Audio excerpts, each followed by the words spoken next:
할렐루야. 네, 오늘도 주님 앞에 나오신 여러분들 사랑합니다.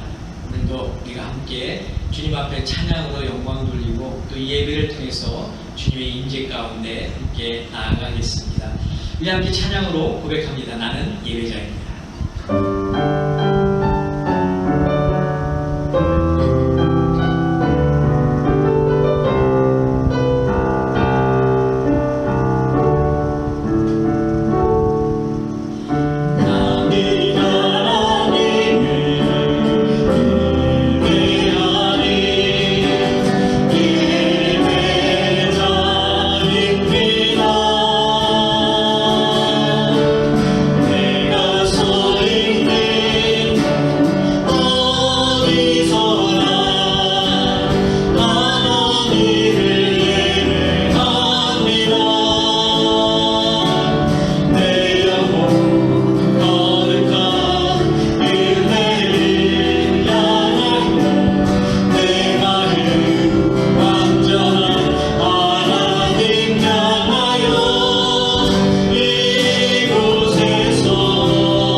나는 전능하신 아버지 하나님, 천지의 창조주를 믿습니다. 나는 그의 유일하신 아들 우리 주 예수 그리스도를 믿습니다. 그는 성령으로 잉태되어 동정녀 마리아에게서 나시고 본디오 빌라도에게 고난을 받아 십자가에 못 박혀 죽으시고 장사된 지 사흘 만에 죽은 자 가운데서 다시 살아나셨으며 하늘에 오르시어 전능하신 아버지 하나님 우편에 앉아 계시다가 거기로부터 살아있는 자와 죽은 자를 심판하러 오십니다. 나는 성령을 믿으며 거룩한 공교회와 성도의 교제와 죄를 용서받는 것과 몸의 부활과 영생을 믿습니다. 아멘.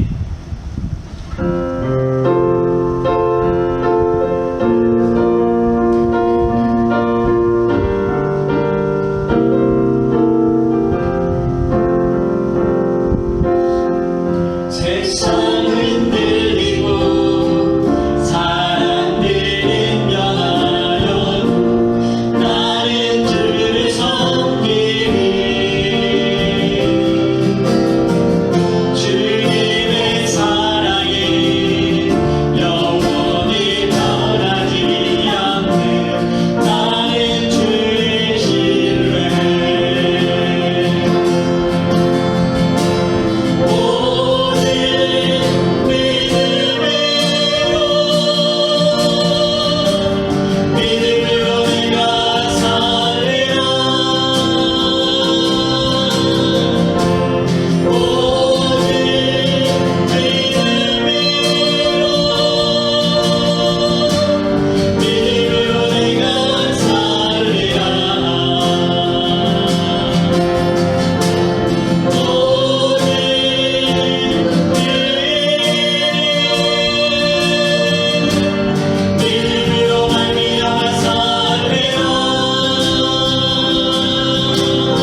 우리에게 주시는 하나님의 말씀은 마태복음 11장 16절에서 19절 그리고 25절에서 30절까지의 말씀입니다.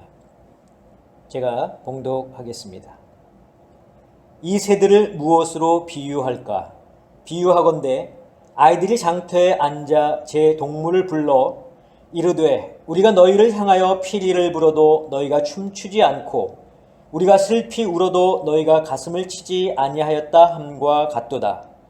요한이 와서 먹지도 않고 마시지도 아니하매 그들이 말하기를 귀신이 들렸다 하더니 인자는 와서 먹고 마시매 말하기를 보라 먹기를 탐하고 포도주를 즐기는 사람이요 세리와 죄인의 친구로다 하니 지혜는 그 행한 일로 인하여 옳다함을 얻느니라. 그때에 예수께서 대답하여 이르시되 천지의 주제이신 아버지여 이것을 지혜롭고 슬기 있는 자들에게는 숨기시고 어린아이들에게는 나타내심을 감사하나이다. 옳소이다. 이렇게 된 것이 아버지의 뜻이니이다. 내 아버지께서 모든 것을 내게 주셨으니 아버지 외에는 아들을 아는 자가 없고 아들과 또 아들의 소원대로 계시를 받은 자 외에는 아버지를 아는 자가 없느니라. 수고하고 무거운 짐진 자들아 다 내게로 오라. 내가 너희를 쉬게 하리라. 나는 마음이 온유하고 겸손하니 나의 멍에를 메고 내게 배우라. 그리하면 너희 마음이 쉼을 얻으리니 이는 내 멍에는 쉽고 내 짐은 가벼움이라 하시니라. 아멘. 기도하겠습니다. 오늘도 저희 가운데 함께 하시며 이 주일을 통해서 주님 앞에 서게 하심을 감사합니다. 주님, 오늘도 우리에게 주시는 이 말씀으로 저희들의 삶에 그 양식을 얻게 하시고 우리의 영혼이 이 말씀으로 더욱더 풍족한 삶을 누리는 저희들 모두가 되게 하여 주시옵소서. 예수 그리스도의 이름으로 기도하옵나이다. 아멘. 자, 오늘부터는 저희가 야외 예배하고 이렇게 온라인 예배 두 개를 같이 병행해서 드리게 됩니다. 여러분들 우리가 함께 모여서 예배 드리는 것, 그것이 가장 좋은 방법이겠지만 아직까지 우리의 상황이 그렇게 되지 못하니까 여러분들이 편하신 그런 방법으로 나와서 함께 모여서 야외에서 예배 드리실 수 있는 분들은 야외에서, 아니면 집안에서 또 이렇게 상황이 여의치 않아 집에서 드리고 싶으신 분들은 온라인으로 우리가 함께 이렇게 예배를 드릴 수 있기를 간절히 바랍니다. 자, 오늘 말씀을 여러분들께 전하겠습니다. 오늘 본문을 보면 예수님은 당시의 세대를 장터에 앉아 노는 아이들의 모습으로 비유를 했습니다. 자, 비유의 내용은 이렇습니다.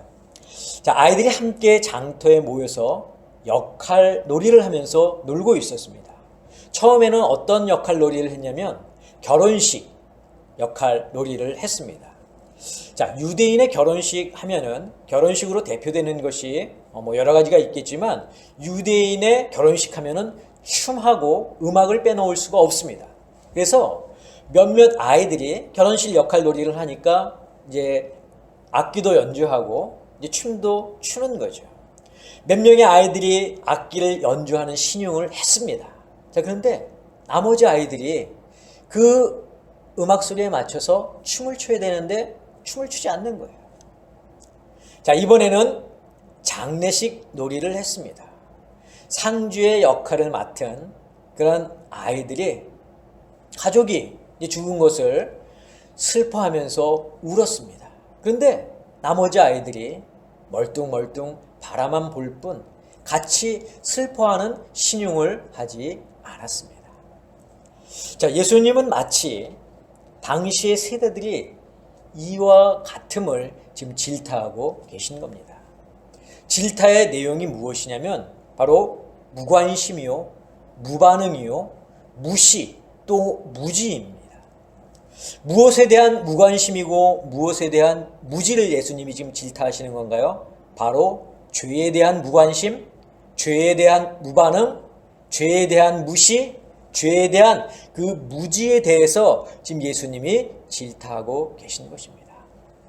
당대의 사람들이 죄 가운데 살면서 수많은 죄를 지으며 살고 있으면서도 정작 자신이 죄인인 것을 깨닫지 못한 것에 대해서 예수님은 지금 너무나 마음이 아프셨던 것입니다. 게다가 하나님의 아들인 당신께서 직접 오셔서 회개하라 말씀하셨고 세상을 향해서 천국이 가까이 왔다고 말씀하셨지만 사람들은 예수님의 선포와 가르침에 무관심, 무반응으로 일관했으며 인간의 죄를 사하시기 위해 오신 예수님을 십자가에 못 박은 그 세대들을 바라보면서 예수님은 더욱더 마음 아파하셨습니다. 자, 유대인들은 회개를 외쳤던 세례 요한과 예수님을 이상한 사람으로 매도해 버립니다. 이게 오늘 본문에 나와 있는데, 자, 당시에 세례 요한은 나시린으로 살았습니다. 그래서 포도주를 마시지 않았고 메뚜기와 석청만 먹으면서 금욕적인 생활을 하고 있었습니다. 자, 많은 사람들이 이 세례 요한을 자기 집에 초청해서 같이 식사를 대접하면서 식사를 하고 싶었던 것이 사람들의 마음이었어요. 그래서 이 사람들이 세례 요한을 자신의 집에 초청을 했습니다. 와서 우리와 좀 같이 식사를 좀 나누시는 게 어떻겠습니까? 그런데 세례 요한은 자신의 어떤 금욕적인 그러한 삶 때문에 그 사람들의 식사 자리에 그 초대에 응하지 않았습니다. 자, 그러니까 사람들이 그 세례 요한을 어떻게 했습니까? 귀신 들렸다 이렇게 이야기를 합니다. 자, 오늘 본문 18절입니다. 요한이 와서 먹지도 않고 마시지도 아니하매 그들이 말하기를 귀신이 들렸다 하더니.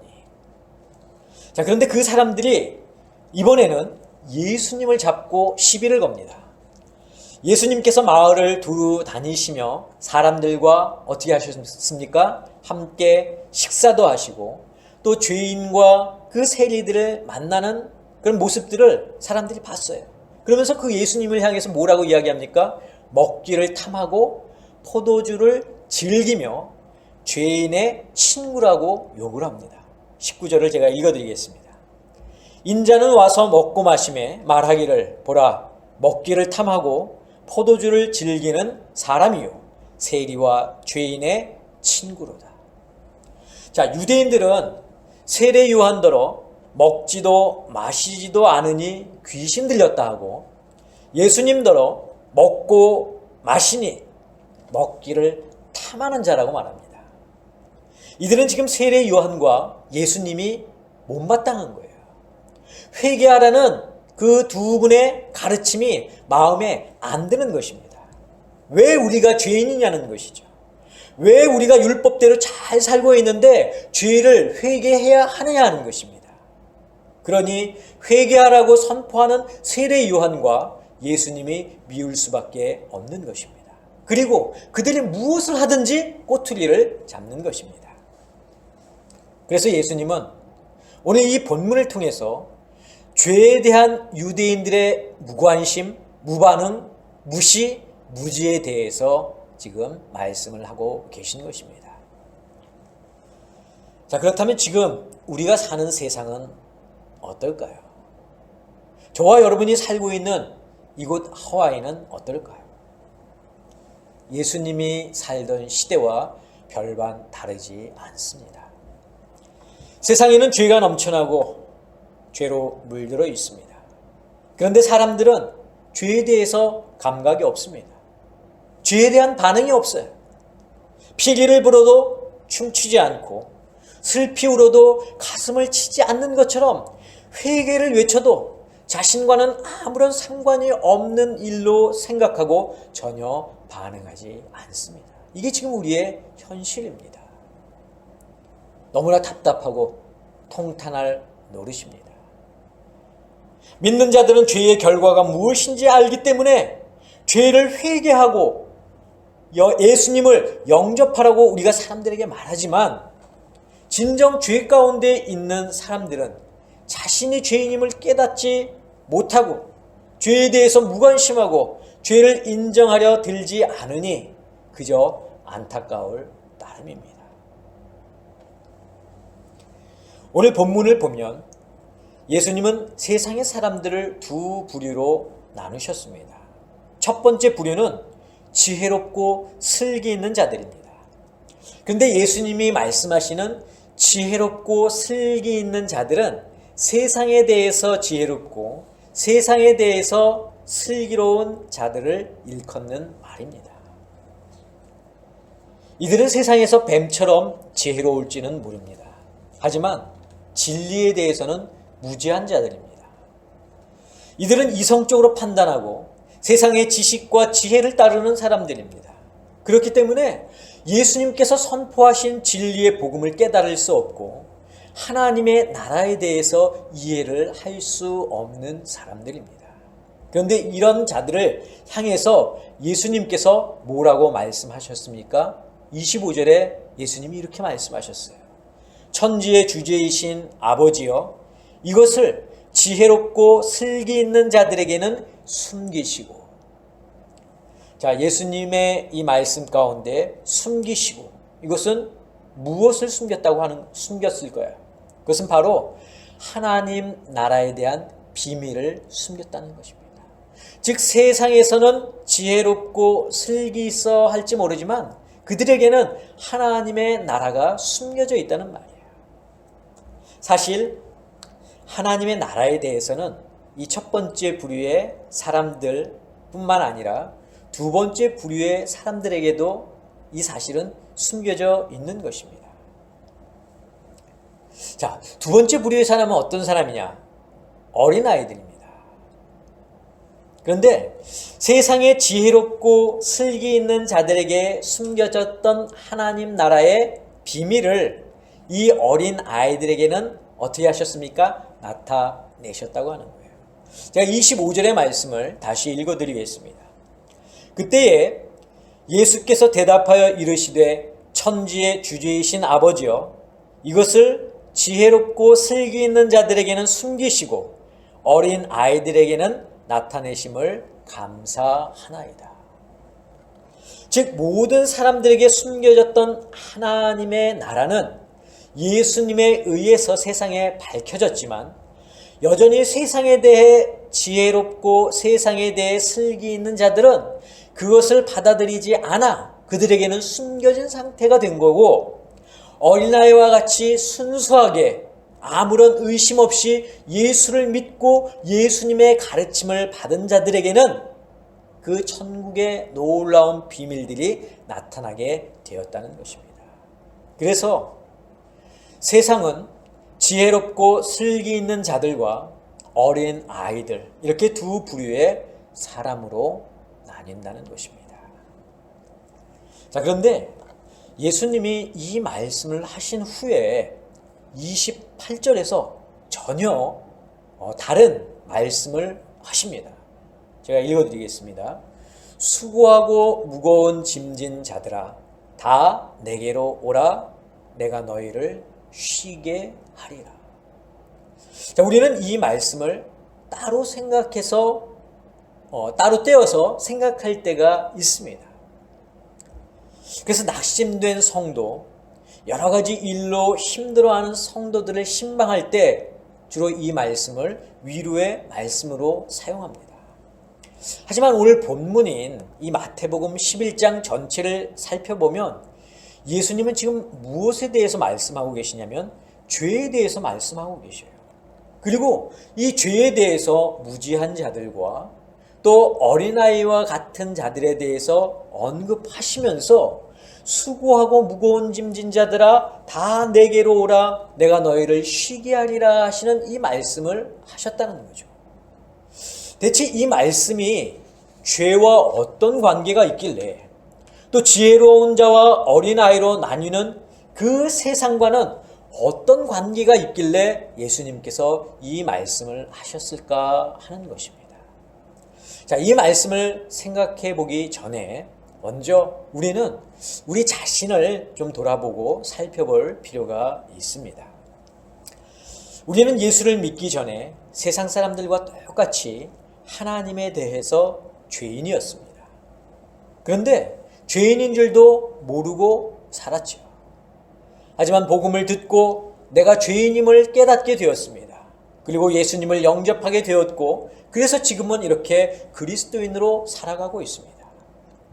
여러분, 그리스도인은 예수님을 믿는다고 해서 모두가 다 그리스도인이 되는 것은 아닙니다.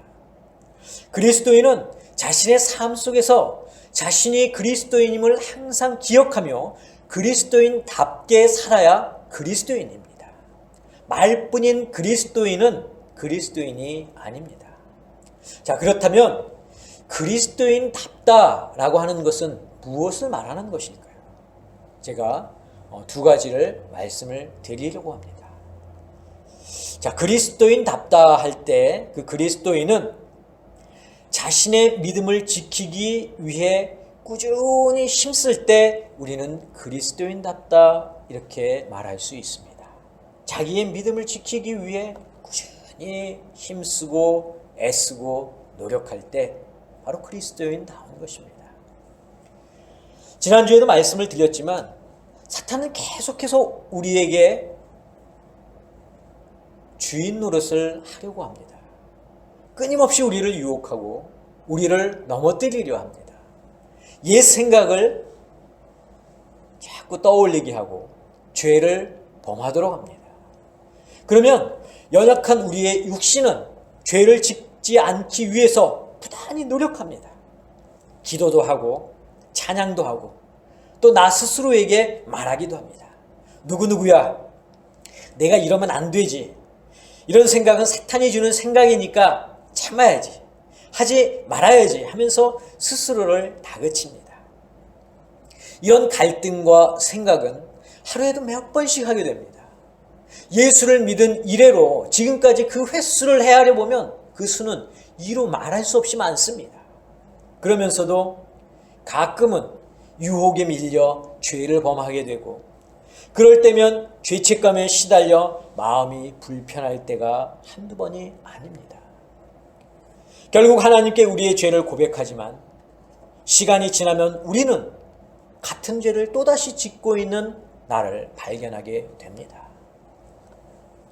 만약 우리가 예수를 모르고 세상 사람들처럼 죄인으로 살아간다면 신앙인으로서 가져야 할 죄책감 때문에 마음고생을 하지 않아도 될 것입니다. 회개도 필요 없고 심적인 부담도 가질 필요가 없을 것입니다. 그런데 예수님을 믿는다는 이유 때문에, 내가 그리스도인이라는 이유 때문에 이런 죄책감에 시달려야 하고 하나님께 회개해야 하는 일들을 반복하는 것, 이것이 얼마나 우리의 마음에 짐이 됩니까? 그러나 예수님은 이런 우리의 모습을 진작 알고 계셨습니다. 우리가 어린아이와 같이 예수님께서 주시는 말씀을 받아들이고 천국의 놀라운 비밀을 알았지만 우리의 믿음만으로는 이 악한 세상을 이기고 나가는 것이 너무나 힘들고 어렵다는 것을 예수님도 알고 계셨습니다. 그래서 수고하고 무거운 짐진 자들아, 다 내게로 오라, 내가 너희를 쉬게 하리라 라고 말씀하시는 것입니다. 사랑하는 성도 여러분, 죄 많은 세상에서 믿음을 지키며 살아가는 것이 힘드십니까? 진리와 죄 가운데서 갈등하며 방황하는 것이 힘드십니까? 사탄의 유혹에 못 이겨 죄를 범하고 죄책감에 시달리는 것이 힘드십니까? 죄를 회개했는데 똑같은 죄를 반복해서 범하는 것으로 인해 늘 부담을 갖고 계십니까? 예수님 앞으로 나아가시기를 바랍니다. 예수님께서 여러분을 쉬게 해 주실 것입니다. 자, 둘째, 그리스도인은 어떨 때 그리스도인다운가? 자, 그리스도인은 세상 사람들의 구원을 위해서 꾸준히 힘쓰고 노력할 때 그리스도인다운 것입니다. 자, 우리는 이것을 선교다, 전도다 이렇게 말합니다. 특히 복음을 전하는 것은 예수님께서 우리에게 주신 명령이기도 합니다. 그래서 믿음의 선조들은 전도와 선교를 사명으로 알고 자신의 목숨까지 바치지 않았습니까?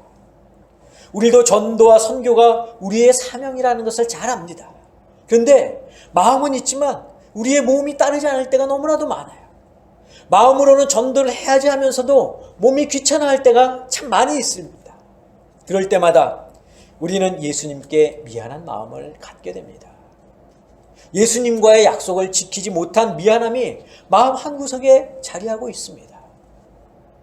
예수님께서 이런 우리의 마음을 아실까요? 모르실까요? 당연히 아시죠. 전도와 선교를 해야 하는 것을 알면서도 우리의 주저함, 망설임, 게으름, 주님께서 왜 모르시겠습니까? 그리고 그 사이에서 갈등하고 미안한 마음과 죄송한 마음을 갖는 우리들을 주님은 다 알고 계십니다. 우리가 예수를 믿지 않으면 갖지 않아도 될 그런 마음 때문에 힘들어하고 괴로워하는 것을 주님도 다 아신다는 겁니다. 그래서 우리더러 당신께 오라 하시는 것 아닙니까? 우리를 쉬게 해 주시겠다는 것 아닙니까? 전도를 하면서 마음의 상처를 받는 분들도 있습니다. 예수 그리스도를 전하면서 욕을 먹는 사람들도 있습니다. 무시를 당하는 사람, 문전박대를 당하는 사람 등등 복음을 전하다 보면 전혀 생각하지 못했던 그런 당황스러운 일들을 겪게 됩니다.